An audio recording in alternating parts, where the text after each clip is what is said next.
Hello. আব্বা কই তুমি? এই তো আমি তো বই আছি বাসার বাইরে, তুই কই? আমি বাসায় হয়ে এবার কিন্তু বড় গরু কুরবানি দেন লাগবে। আমার বন্ধুরা সব গরু কিনে লেছে, তুমি গরু আনবা কবে? আচ্ছা, দেখতেছি তোর বিষয়টা। আচ্ছা দেখো তাড়াতাড়ি। আমি এত বড় নেতা, আমি যদি আমাকে বড় করবেন না দিই, কেমন লাগছে ওর বিষয়টা? হ্যালো। হ্যাঁ, আচ্ছা আইতাছে আইতাছে আইতাছে।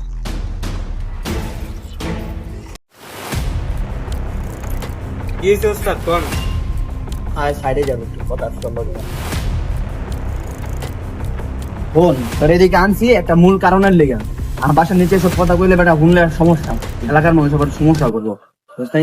এদিকে আনছি তোরে, তখন এতদিন আমি পাইলা বুঝা বড় করছি, কারণ তখন আমার একটা ব্যাকআপ দিতে হবে। আমি এই কুরবানি, গতবার আমি গরু কুরবানি দিচ্ছি, ছোট গরু কুরবানি দিচ্ছি, আমার পোলা পাইন কিন্তু মন খারাপ করছো। এবার আমি ছোট গরু কুরবানি দিতে পারবো না, আমার কিন্তু এলাকায় একটা সম্মান আছে। ফোন, আমি তোর একটা ব্যাপারীর নাম্বার দিতেছি, তুই যাবি, যাই এমন কর জ্বরে কোন রকম জিনিসপত্র খাওয়া অজ্ঞান মজ্ঞান করে একটা জিনিস, একটা গরু লয়া পড়বি, বড় দেখতা পারবি না? অবশ্যই পারবি। তাহলে আমার আপনি হোয়াটসঅ্যাপে নাম্বারটা পাঠিয়ে দিন, আচ্ছা, তোরা আমি ফোনে পাঠাই দিতেছি। আমি সেটআপ দিয়ে দিব না। হ্যাঁ, আচ্ছা ঠিক আছে। ই কিন্তু দেখাই দেবো, পারফরমেন্স কিন্তু দেখাই দেবো। ইনশাআল্লাহ ভালো কাজ করবো। আপনার দোয়া থাকলে ইনশাআল্লাহ ভালোই হবে।